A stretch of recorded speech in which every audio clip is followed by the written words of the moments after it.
Les collisions en matière d'échange de trame en réseau sont un problème qui engendre en fait des retards et donc charge inutilement le réseau. En fait, ça fait des ralentissements assez lourds et on peut les éviter avec des recettes simples, mais elles sont pas toujours bien maîtrisées et bien connues. Donc dans la présentation que vous allez suivre, vous allez pouvoir découvrir comment on met en œuvre, en fait, comment on met en évidence une collision et surtout comment on peut prévenir l'apparition de ce type de problème.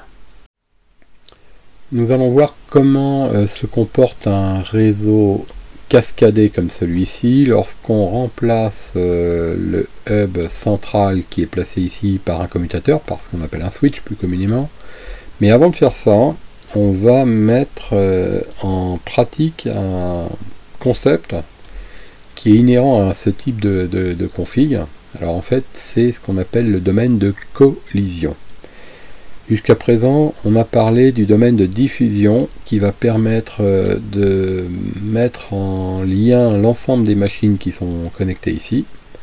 Mais il y a un concept aussi qui est proche et qui ressemble, mais qu'il faut néanmoins pas confondre, ce qui s'appelle le domaine de collision. Alors le domaine de collision, dans collision, on comprend qu'il y a un problème d'accident entre deux minimum trames qui se percutent.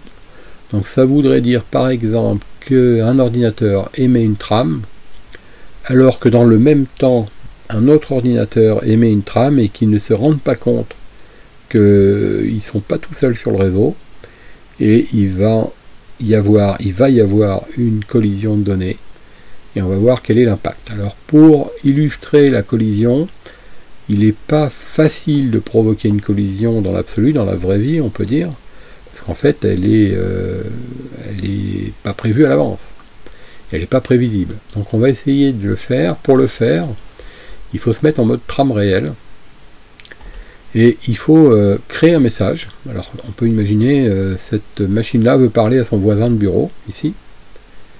Donc on a cet envoi qui est prêt à partir, mais je ne vais pas appuyer sur OK tout de suite, et dans le même temps je vais dire que ce poste-là veut lui aussi émettre une trame, cette fois-ci par exemple à lui, en unicast à lui. Alors peu importe le destinataire, hein, ça marche avec tous les destinataires. Et quand on va avoir fait ça, je vais appuyer sur OK, et on va observer ce qui se passe. Donc on voit que ça part ici, que ça part là, pour l'instant tout va bien, et ici, regardez bien, au centre, à peu près, la collision qui se répartit partout, tout devient rouge. Deuxième tentative de cet ordi, deuxième tentative ici, et malheureusement je crains qu'il y ait à nouveau une deuxième collision, ici, qui a pour effet de tout anéantir, tout passe au rouge.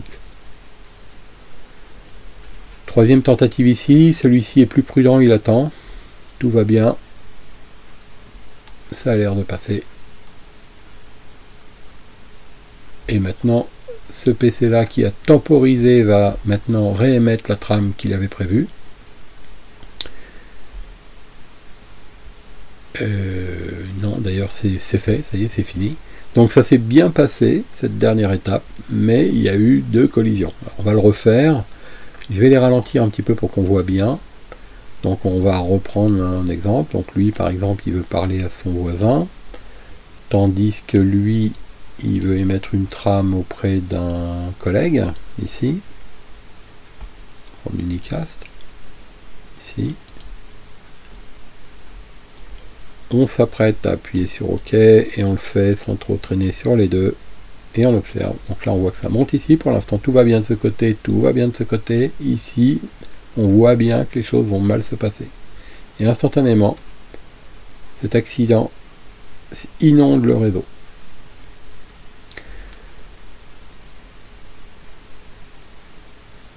Voilà, donc ensuite les machines qui étaient en attente pour parler, elles se mettent en écoute, elles retransmettent parce qu'elles s'aperçoivent que la voie est libre, et malheureusement, il va se produire une deuxième collision ici. Donc le central ici va propager la collision auprès de tous les PC en leur disant surtout n'y allez pas, il y a une collision sur le réseau, donc temporisez. À nouveau, on voit que ce PC-là est en attente, celui-ci aussi. Celui-ci a pris la décision de partir, lui a pris la décision d'attendre un peu, mais pas assez. Il va y avoir à nouveau une troisième collision ici. Et qui se répercute partout, puisqu'on est dans un domaine de diffusion et que tout est relié ensemble, mais on a une exposition aux collisions. Ici, il attend, ici, il attend. Donc le logiciel simule des temps d'attente pour montrer ce qui se passe dans la vraie vie. C'est fortement ralenti, c'est beaucoup plus rapide que ça en réalité, mais les machines ont un algorithme programmé au niveau de la carte qui les oblige à attendre un certain temps avec un nombre aléatoire de secondes, de fractions de secondes en réalité. Voilà, donc là cet ordinateur a réussi à passer, à envoyer son message. Donc pour lui c'est bon, le message a bien été envoyé. Et donc il n'y a pas eu de quatrième collision.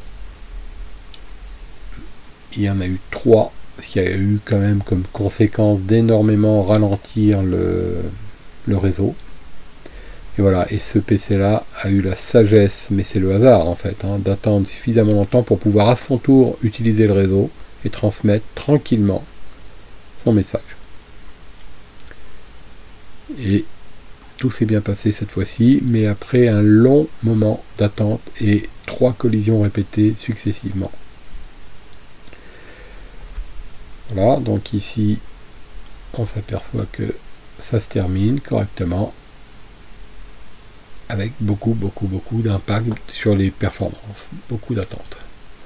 Donc, alors, les collisions, c'est un phénomène qui existe lorsqu'on est en présence de hubs, et on va voir que de remplacer les hubs par des commutateurs vont permettre de stopper les collisions aux portes du switch.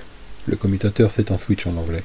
Donc si une collision se produit par exemple ici, dans cette zone-là, et qu'au milieu je mets un switch, la collision va effectivement arriver aux portes du switch, mais le switch, lui, va se rendre compte qu'il s'agit d'une anomalie, il va bloquer, va empêcher sa diffusion et sa propagation.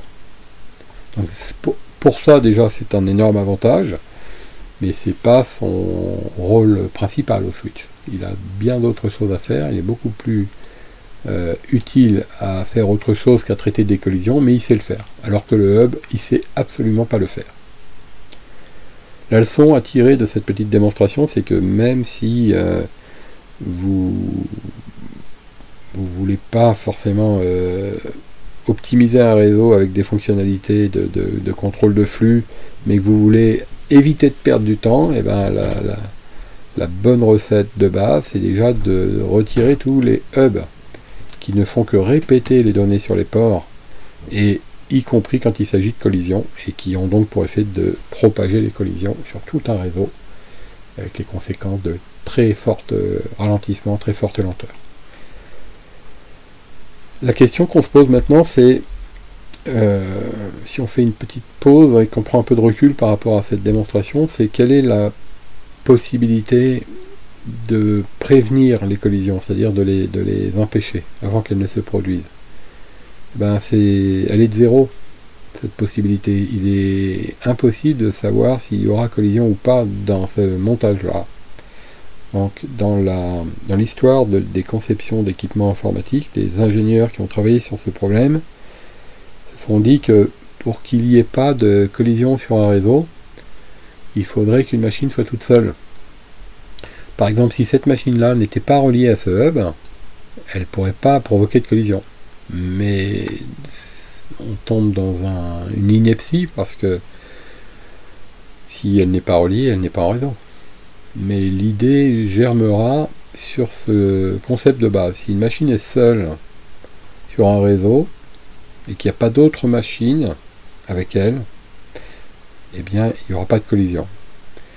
Et du coup, c'est le concept qui va nous permettre de comprendre le fonctionnement d'un commutateur, ce qu'on appelle un switch, dans une prochaine étape.